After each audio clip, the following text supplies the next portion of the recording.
Bonjour à toutes et tous, vous écoutez First Print, votre podcast comics préféré, et on se retrouve dans la deuxième partie de notre diptyque Super Friends consacré à l'anthologie à Batman The World qui vient de sortir chez Urban Comics. On vous rappelle que c'est une anthologie sur laquelle sont présentes de multiples équipes créatives qui viennent de pays différents et qui proposent chacune une histoire sur le Chevalier Noir qui se déroule dans le pays d'où est originaire l'équipe créative en question. Super Friends, c'est votre émission qui s'intéresse aux personnes qui font vivre la culture comics et la pop culture par leur travail. Donc on reçoit des auteurs, des artistes, des autrices, des éditeurs, bref, tous ces gens qui font vivre cette belle culture que l'on aime mettre en avant sur First Print. Et aujourd'hui, c'est un Super Friends un petit peu spécial puisqu'il se fera en VO, donc en anglais. Ça faisait longtemps qu'on n'avait pas eu le plaisir de recevoir un artiste international et on ne pouvait évidemment pas manquer la venue de Lee Bermejo en France. Et donc voilà, cette introduction est en français, puis après on va parler en anglais, donc on s'excuse un petit peu pour nos amis qui ne sont pas anglophones et on espère pouvoir vous proposer une version peut-être transcrite ou avec du voice-over, mais je vous avoue que contrairement, c'est un travail qui demande un certain savoir-faire et pas mal de temps, donc pour l'instant je n'ai pas les moyens de vous faire ça, donc ça va être de l'anglais. English it will be.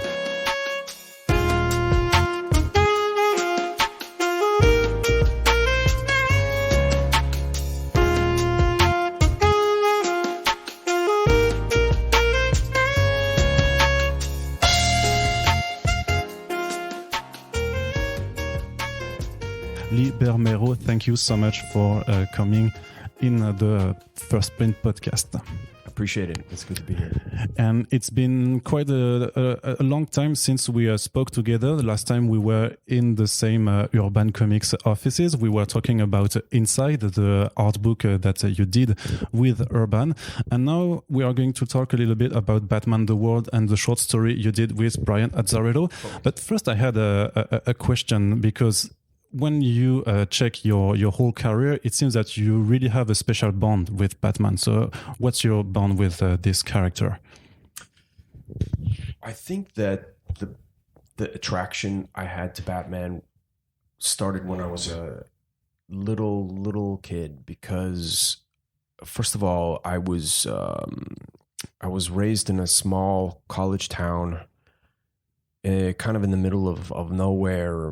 My parents were very young and they were going to school, and the VHS tape, the VHS player had just become available. And so they would rent this VHS machine on nights when they had to study or they needed to, basically keep me occupied. And they would rent a He-Man cartoon and the 1966 Batman movie with Adam West. And so that was my first memories of the character came from that that TV show. And then obviously I started to buy the comic books later on, but I was fascinated as a little boy by the show because my young brain didn't realize how satirical and funny it was supposed to be. So they slide down the poles and they start off dressed normally as Bruce Wayne and Dick Grayson, and then they arrive dressed in their costumes and it blew. How does that happen? And I liked all the gadgets and the fact that he had the car. I was very interested in the hows and whys of the costume as a kid. So that's probably where it started.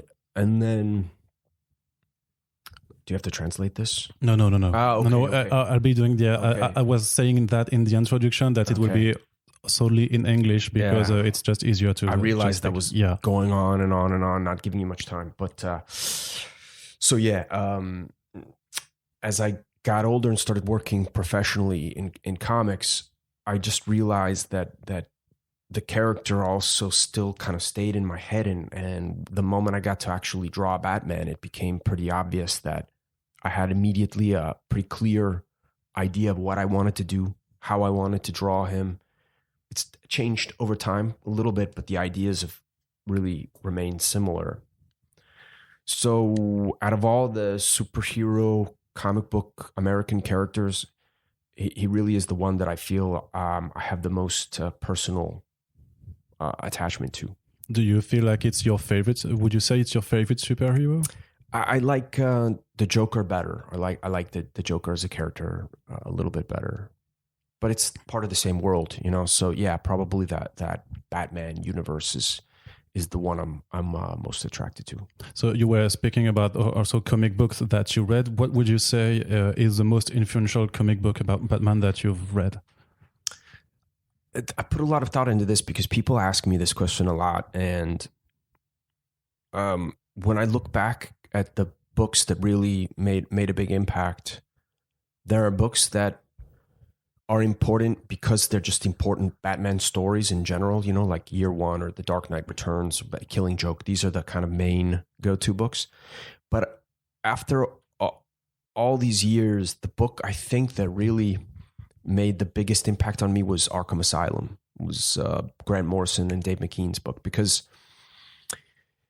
it's the first graphic novel I remember kind of leaving me with a taste in my mouth after I read it. So I remember thinking about it for days, and it was very psychological. You know, the experience was more of an experience than it was the narrative qualities of the story that stuck with me. So as much as I would like to say that, you know, Batman Year One or these kind of books have made the biggest impact, I think that the thing that I aspire to do with the character is more along those lines, the lines of Arkham Asylum, because I want to do something that gives readers more of a visceral experience with the character. And if we take into account that the works that you've done on Batman, from Joker to Batman Damned, it seems like your Batman is really the grimy, dark one. It's that one that you like. Yeah. You never wanted to do some more lighthearted Batman story? I kind of did. I did. With Batman Noel. Well, I mean, I wasn't even going to say that. Brian and I did a Joker short story that was done in the anthology. That was done kind of in a early Dick Sprang, Charles Burns kind of style.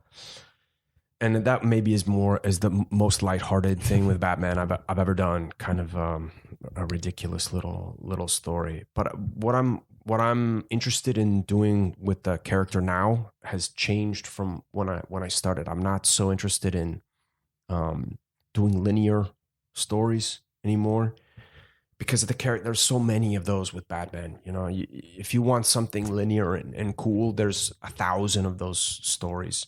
I'm more interested in doing something that speaks to the character in a more iconic way.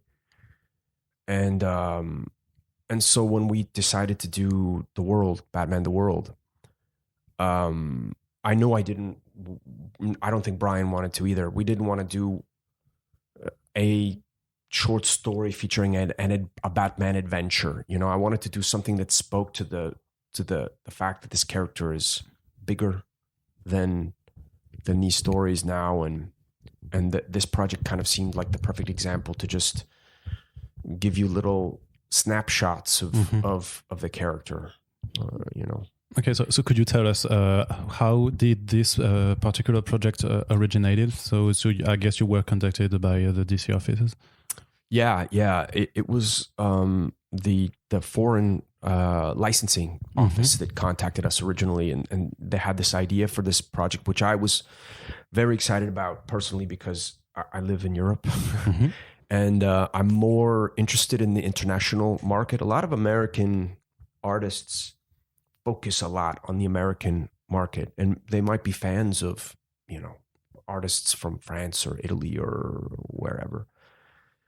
But I live the foreign market. You know, my day-to-day experience isn't, at least my day-to-day comic book experience is not the American market anymore. Because you live in Italy. Yeah. So it was more interesting to me to see different interpretations of the character. And quite frankly, I just thought it was refreshing because, and I put myself into this category. You're used to seeing the same artists or similar artists doing Batman over and over again. And like a lot of people probably are sick of my Batman or of, you know, the Batmans they see often. I was excited to see people who'd never had the chance to do a Batman story get to do it with a different perspective, a perspective of where they were coming from. So you were working once again with Brian Azzarello, which is like a very long-term partner of work. How would you describe your relationship after all these years? It's very organic. We work very organically now. We this project was pretty easily conceptualized. Brian said that what he wanted to do was a love letter. He wanted to write a love letter of sorts, a twisted love letter, and I thought, that sounds perfect. Something more poetic than the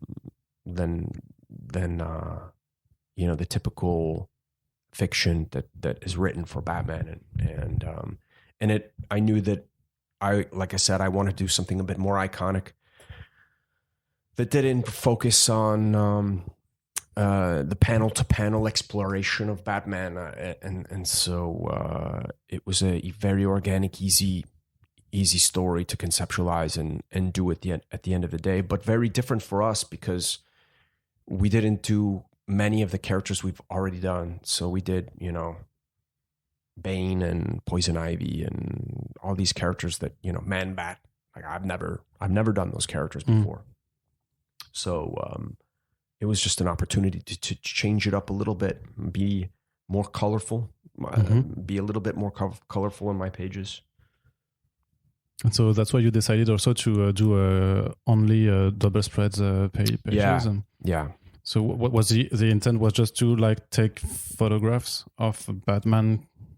Fighting against villains. Yeah, because I think that again, Brian and I have done a lot with the character. We've done the detective story. We've done Joker. We've done these kind of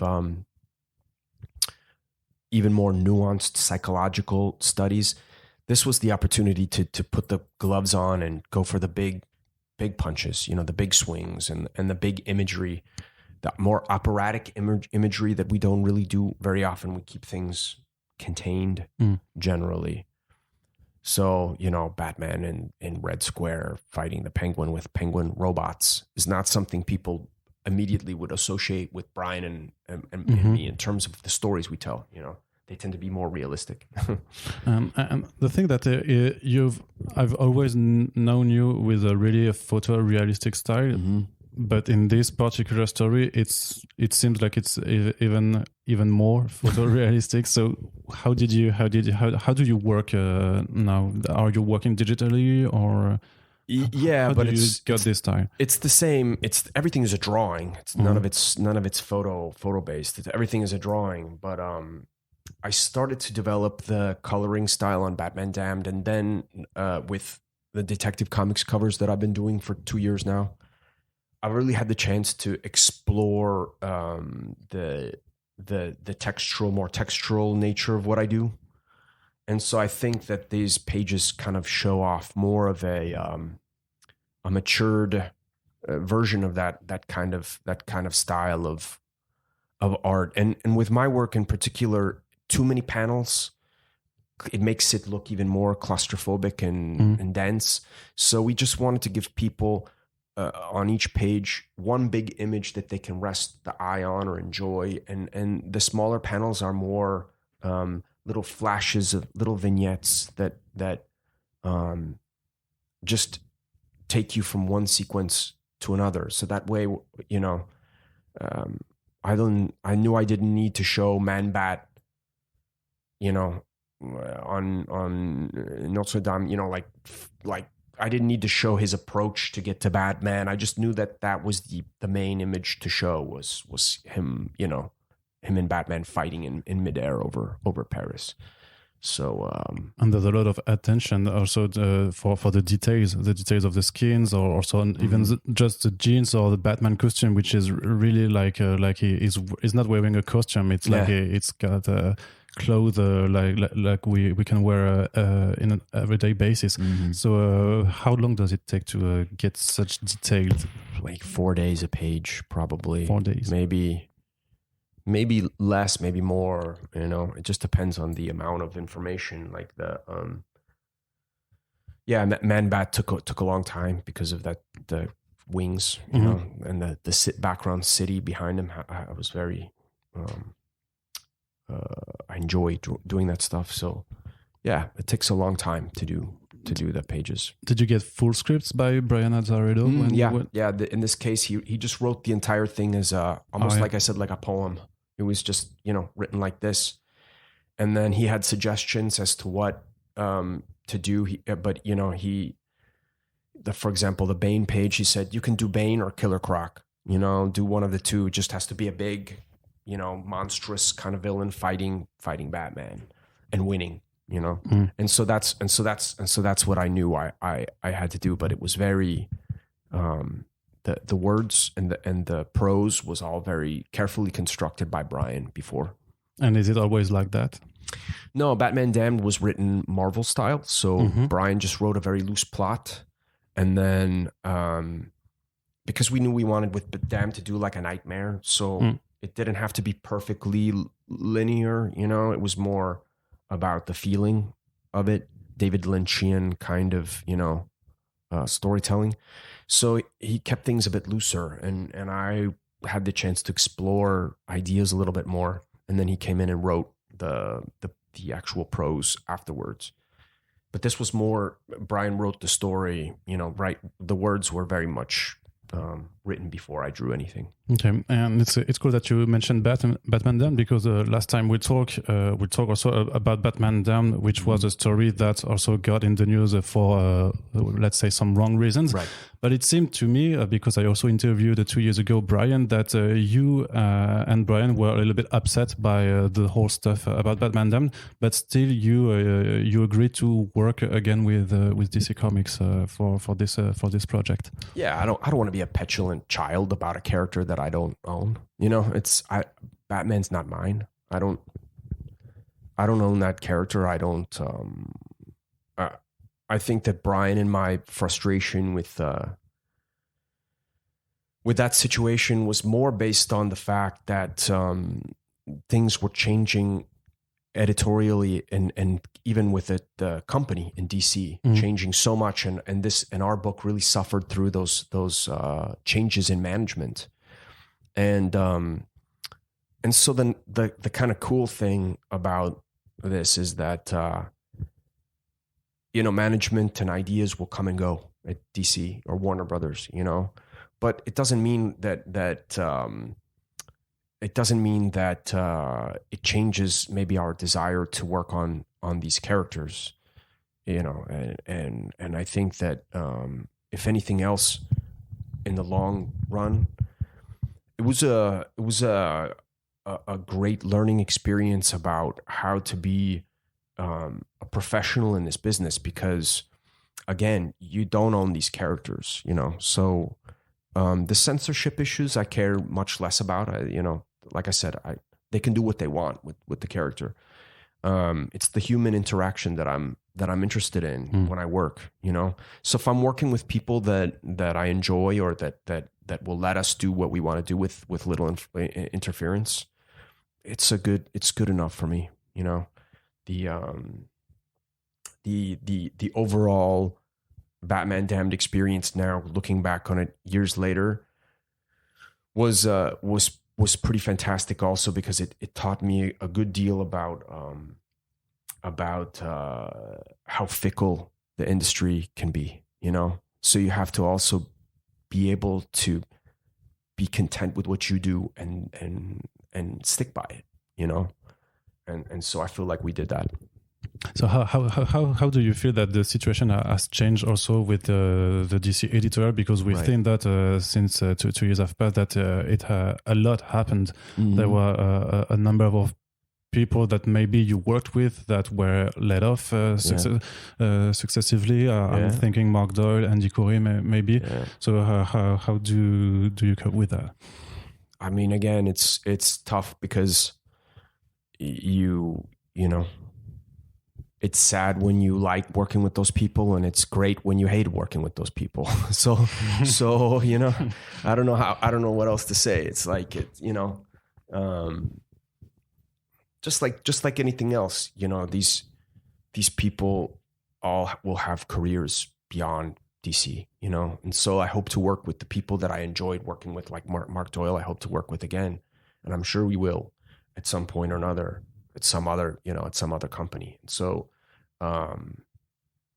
ultimately DC Comics is a major corporation. It's owned by, an even bigger corporation, and the needs that they have to fulfill are different than my own artistic needs. So if our two needs can join and be constructive for both of us, great. If not, you know, I'm happy to work anywhere else, you know. So it's one of those things where you can't really take it too personally. You just have to, you know, you have to understand that the mechanism that you're involved in, you're just a small spoke on a very big wheel, you know what I mean? And sometimes I think people forget the fact that you're just one guy in a million to work on Batman. You know, there will be many artists that will work on Batman after you, and so yeah, it's good to keep it in perspective. And do you feel like DC Comics is putting too many Batman books? Because we've seen also in the last 2 years that there are a lot of Batman books, and I'm always like mitigated, because it's already great to have Batman stories, because Batman is a really great character. And on the other hand, sometimes it would be better also to let other characters to shine into the light. So this is something I hear a lot, and it's difficult to explain to readers and fans, because they say this, but the numbers of the other books don't reflect this statement, because that Batman projects still outsell every other book DC publishes by quite a lot. So if people want less Batman and more other characters, they have to buy more of the other books to make a corporation like DC think, oh, we can make money on these other characters. I've tried to do other projects for DC with other characters. They don't get approved because that they don't see the sellability of the other characters. So it's a dog biting its own tail, you know what I mean, running around in a circle, because ultimately, you know, I would love to do Deadman. I would love to do the Spectre or Lobo or any of these characters. But they won't get approved because they can't sell Deadman. You know what I mean? It's unfortunate. But don't you think they could sell, because they are also doing that with other authors or artists, that they can sell also? So they can sell a book by the character, but they can also sell a book by their artist's name or author. And you seem like to be one of those artists that can sell a book by his name. So I'll correct you right there, because they don't care about the artists. They care about the brand, the character brand. So and it sounds very cold and but that's very cynical. That's the way they operate. That really is the way they operate. They're the new management specifically wants the brand to come before any of the creators. Oh, yeah.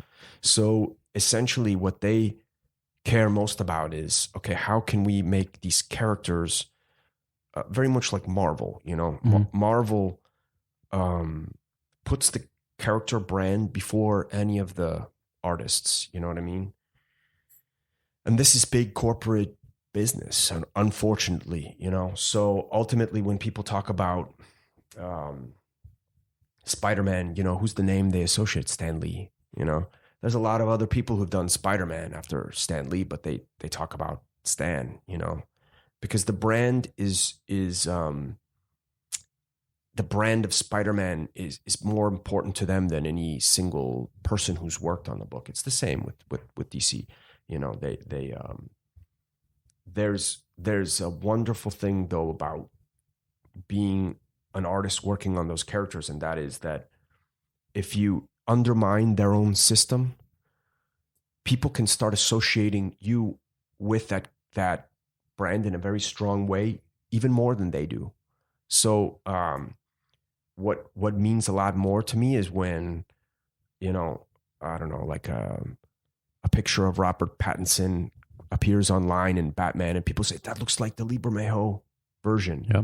And then I think, oh, so it doesn't matter if DC, or it matters less if DC recognizes me as a important Batman artist. If other people can see my contribution and it's clear to them, that lets me know that I'm doing something right, you know? So it's kind of cool because Brian and I have talked about this before. If you can in any way take these major pop culture characters and bring them back in some small way to counterculture by allowing the readers and the fans to control that you know, creative life of that character a bit more, it's a success in my opinion, because you're still you're still seeing the fruits of your contribution. You know what I mean? And speaking about Robert Pattinson, because some people saw like the character and told like it seems like it's inspired by Lee Bermejo's Batman. Have you been contacted by people from Warner Brothers, or do you expect at least to have some recognition? Because there have been in the late months some kind of real intense debates about the recognition of the artist works in regards to the whole movie industry. I don't think so, but I am doing a project with one of the co-writers of the film. I'm doing a creator-owned project with him. So it's with Matt Tomlin. Yeah. So it's not a Batman project, but it's our own creator-owned thing. But yeah, so we're you know, so yeah, I mean it matters to me less now if the movies do, you know, I mean. But like, do you expect like a simple thank you at the end of the credits, or do you expect a paycheck for your contribution? To be honest, I don't care either, because like the Suicide Squad movie had a thank you at the end, and it's a terrible movie. So the one from 2016, the James Gunn's. Yeah. So I mean, so it's I care much less about that stuff. Like I learned years ago with the Dark Knight that. These things don't really do, you know, the people who work on these movies look at a lot of different things, and based on the director's taste and the tone of the movie, they decide what to use and what not to use. And it's kind of a, you know, a cornucopia of influences that they pull from. I don't have any control over what they do or you know, it's the only thing I can control is my own work and my own contribution to the character. So as much as it's great when people say that, people say, well, maybe he'll do a tie-in comic book. You know, Mattson and I would hear, I hope it's a Batman book. It's like, I don't want to do any Batman that's not my Batman. You know, like I don't want to do Matt Reeves's I don't want to do Zack Snyder's Batman or Matt Reeves's. They're doing that very well on their own. You know, Matt Reeves's Batman will be amazing and people will love it. And it's cool. I like it. You know, what I've seen, I like it quite a bit. But I'm happier doing my own. I'm happier doing stuff like this, you know, my own version where no one is telling me, hey, no, the ears should be a little longer. You know, I want to do my own version of these characters, and if little bits of that show up in other medium, I know, you know, I can tell. So ultimately, you know, these things don't matter as much to me as. So the thing that really matters to you is just that it's just your art, your work. Yeah, you don't pay attention much to the other stuff that's going around into the industry.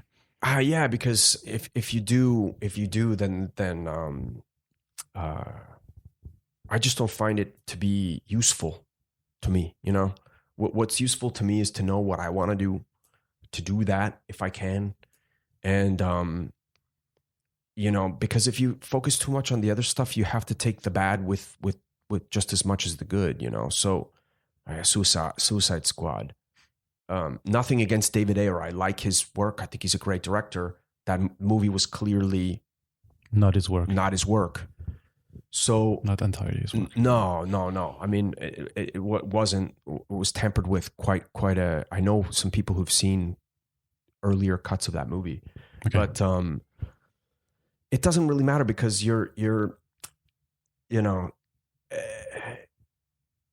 I don't want to be associated with a product that I think is subpar. You know, I want to be associated with stuff that I like and that I'm proud of. You know, so ultimately it was they did Johnny Frost in that movie. That wasn't Johnny Frost. that wasn't the character that Brian and I did in the book. They just took the name. You know, so it's a crapshoot with the movie stuff. All right. So the last time we spoke, we were in a pre-pandemic era. So now we are not in that pre-pandemic era anymore. How did the whole pandemic stuff affect your way of working, or did it affect your work? No, it didn't. It didn't. I think for a lot of artists, probably, and a lot of freelancers, it just meant that for a little while you couldn't go out and get a drink. You know, it didn't really change my day-to-day and because how's your day-to-day basis work? I mean, I get up, I exercise, and I get to work, you know, and I work at home. I have my home studio, so I don't really go anywhere. I don't the most I do is I go out and get a glass of wine or something at night and let's say you couldn't attend conventions anymore. Yeah, but that's okay for me. That's okay. You don't like meeting so many people? No, I do. I think you get the convention flu after. It's there's certain things that are great. Like I like smaller conventions and festivals and stuff like that. For example, I haven't been in years, but I do like Angoulême a lot. I think it's a great show. But you know, for the most part, it's American conventions more than in Europe. But American conventions now have become much more about artists doing commissions and, you know, people. There's a whole business inside the conventions of people making money off of the, you know, all this different kind of stuff, and it's not like the experience that I like to have when I go to these things, which is more I like the smaller interactions better. But weren't you afraid to have less work because the whole industry paused because of the whole Diamond Comics shutdown, and then DC Comics also reduced their number of publications? So weren't you at some point afraid that you would get less work with everything that went down? No, because I just do detective covers for DC. Other than that, I'm not really doing much work for them. I did this, but I did this a year ago, you know? So like I did this in mid pandemic. Okay. And I've been working on this other project. So I knew I had work, you know what I mean? I knew I had this long-term project that I was doing. And so, it helped me be less stressed about, you know, what's going to happen, you know? I think if anything, the guys doing monthly books were probably more affected by this, because I don't do the monthly stories. It wasn't as scary to me. Yeah, because if you take 4 days to one page, you can't do the monthly books. Weren't you? Did you think about going full digital like some people did? Because we saw that DC Comics tried to put the emphasis on his digital offer, right. And for like 4 weeks now, we've also seen the whole Substack thing where creators are kind of digitally publishing their comic books. Is it something that you would be interested? I mean, I've thought about it a little bit. I don't even fully understand the Substack thing. I don't It's know. like you subscribe to a newsletter from a writer, and so the writer get paid to publish to pre-publish their comic books, and they can also pay their artists, and so you get like one page each week. And at the end, you can get the full digital issues. And afterward, they get the whole publication rights, so they can also give them their comic book to a traditional editor to have a physical copy. It sounds like a pretty good deal. Yeah, I don't know. I haven't really thought about it, other than at this point, the thing that I'm more interested in is just figuring out what kind of audience is reading what I do and how to get them the work the easiest, you know. And so if that's digital, then so be it. I don't know what it is yet. I'm still figuring that out, because we're fighting the old model still with publishers. So I'm working with Boom right now, but we're doing a new format for Boom. So it's like it's gonna be a period of exploration, you know, to figure that out. And I'll be curious to see what the Substack thing does, because, you know, good for those guys to be able to do that. And I'm sure they'll publish eventually. But at the same time, I'm attracted by, you know, there's artists like Al Columbia who do really no published work, and occasionally they just put everything out online, you know, or they'll do like, you know, a Facebook page or Instagram page, and all of a sudden they'll do all this work that I've never seen before. You know, maybe that for him, that's the easiest way to get the work to his audience. I don't know. Speaking about audiences, do you have contact with your audiences? Do you interact online with your readers?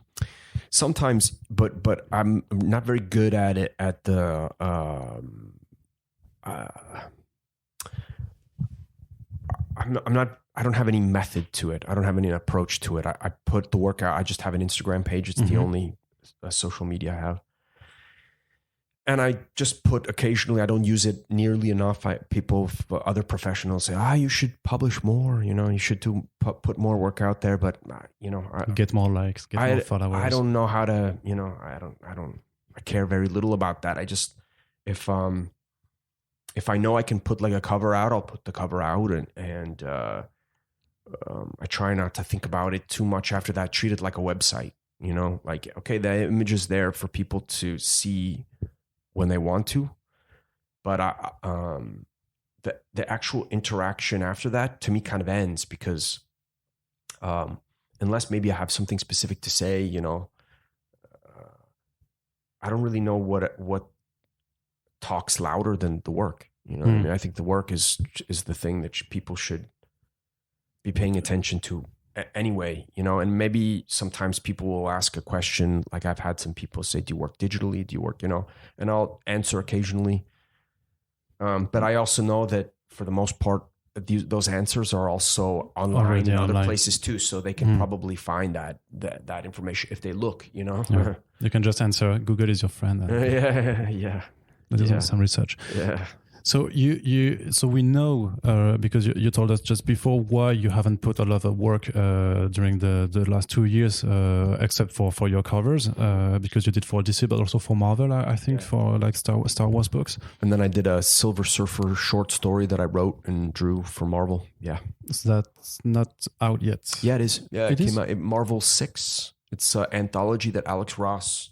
This one. Okay, yeah. Okay, so Marvel 6. Yeah, they just published the big, large edition of the trade too. It's quite nice. It's got. I hadn't noticed that you had I've done this work, but good stories. Yeah, you were mentioning Boom Studios, so you're doing a creator owned with them. Yeah, with Boom. Yeah. What can you tell us about? I'm working with Matson Tomlin, who's okay, so this is a creator owned with Matson Tomlin. Yeah, right. So he's the writer. And I have no idea when it comes out. I have no idea when it's all up to Boom, you know. Sure. But it's still kind of in the beginning stages. I've done about 20 pages or something like that. So, but yeah, it'll maybe next year, but who you know, maybe the year after. I don't know. Can you give us a clue about what it's going to be about, or just the genre of the story? Just I know that you have surely NDAs and stuff that you don't want to say, but if you have some bits. I mean, it's not that I can't necessarily talk about it. I find that if I talk about this stuff too early, it doesn't really help the project. You know what I mean? Like that. You can help gather attention on the project. Sure. This is true. I think that Matson specifically, he's done a lot of film work, you know, but he hasn't done comic book work yet, except he's doing a Batman book that comes out, I think, in 2 months or 1 month. Or just something. in time for the movie. Yeah. He's doing his first comic book work.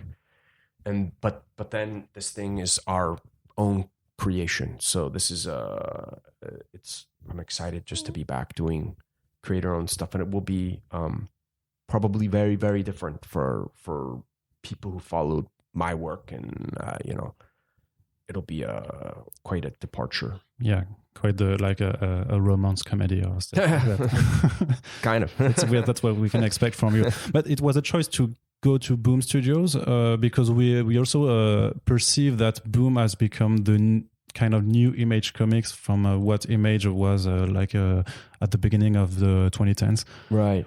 I like Boom because Mattson has a great relationship with Boom. He's been working on some film related stuff for them.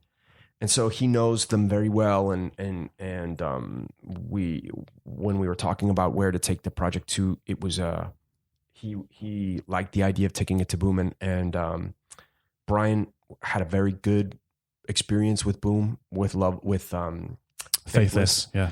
So he was singing their praises, and I've known the editor I'm working with, Sierra Han, for years. So I mean, I know Sierra very well, and so it was good to work with somebody that I trust and knew, as opposed to a completely new person. So it was just a good timing too, because we took this project to them a while ago now. So it's neat. It's nice to see them have so much success with Berserker and with Fate, all these other projects. It's good.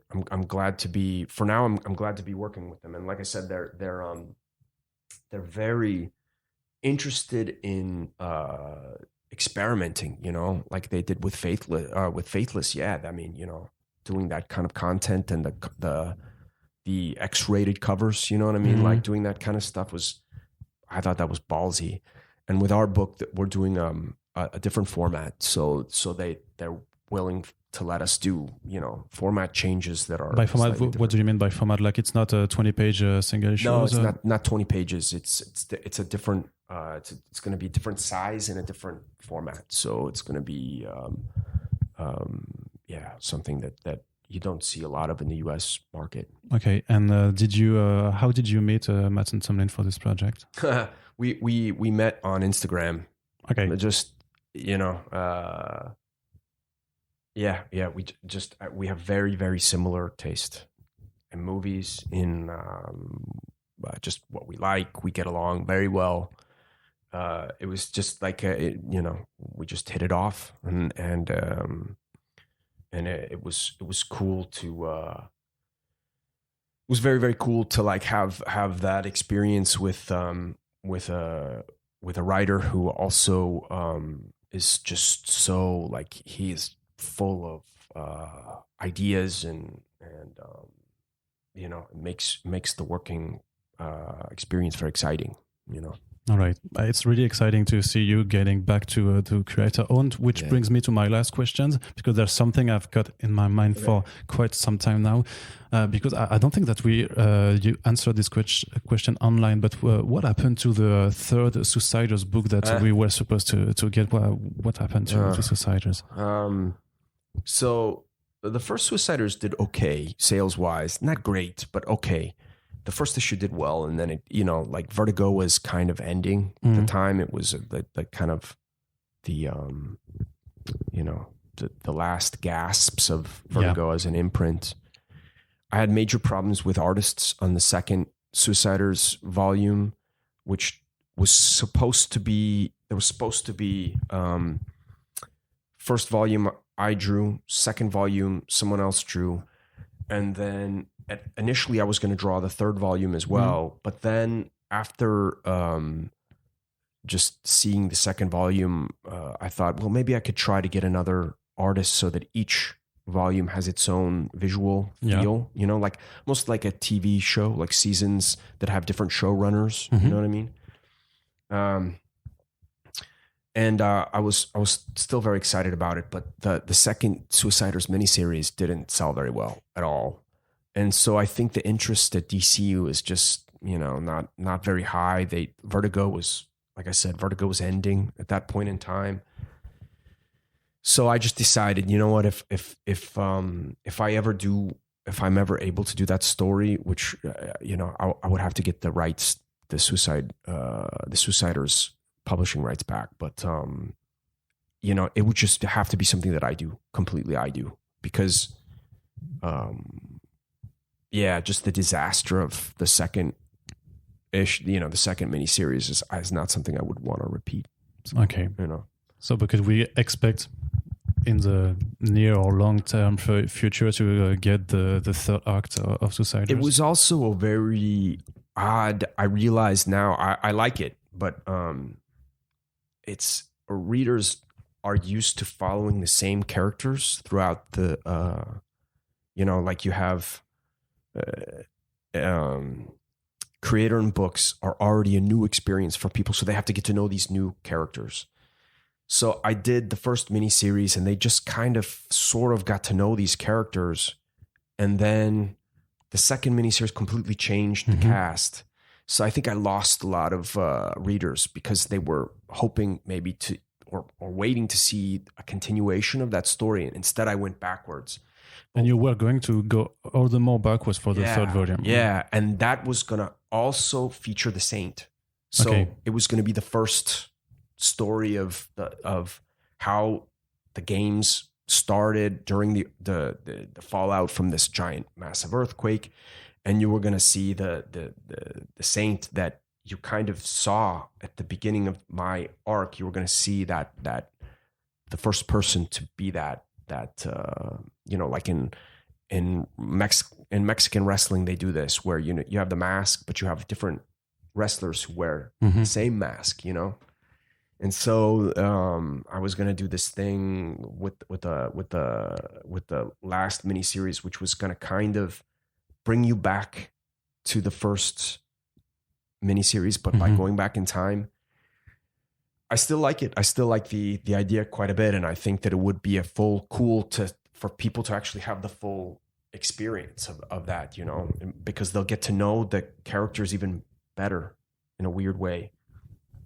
But it was very much a victim of that initial point in time where Image was so popular again, and Vertigo had this kind of people didn't believe in the brand. All the Vertigo books were not selling very good, but yet an Image comic book was selling twice as much or 3 times as much, just because of the Image Comics logo, not necessarily because the content. Yeah, there was some sort of hype about Image Comics. Just like, it happens. It happens in American comics a lot. So you see these waves where you don't know why people are, the books aren't necessarily even that great, but people buy the shit out of them because it's like that moment in time, where, they want to buy X, Y, or Z. So, it was the two was a pretty good learning experience in the business, the business side of comics, where you really do realize that as great as it is to be able to do your own work, you have to have an audience for that work, because otherwise, it's like, unless you do Stray Bullets and you publish by yourself and you just stick with it, you realize very quickly that the industry dictates for you sometimes what you can and can't do, because if the book doesn't sell, if the audience isn't there, then it doesn't mean that the project is bad. It just means that, unfortunately, that there isn't that the book didn't have whatever it took to survive in the market at the time. Art, commerce versus art, it's the eternal struggle. Okay. All right. Well, thank you very much for your time, Lee Bermejo. So your short story is available in the anthology Batman the World, published by Urban Comics. And I will just finish in French. Donc, je repasse en français juste pour la conclusion que Lee ne comprend pas du coup. Merci en tout cas de nous avoir écoutés. On espère que notre public anglophone a apprécié. Enfin, vraiment, comme dit, on essaiera de faire d'autres podcasts de ce genre avec des artistes internationaux internationaux. Ce qui nous importe surtout, c'est de mettre en avant avec nos moyens le travail de ces personnes. Et si ça vous a plu, eh bien, n'hésitez surtout pas à partager le podcast sur les réseaux sociaux plus que jamais, puisque voilà, ce sont des formats très, très rares auxquels on tient beaucoup et on espère que vous les appréciez également. Je vous dis à très bientôt pour le prochain podcast.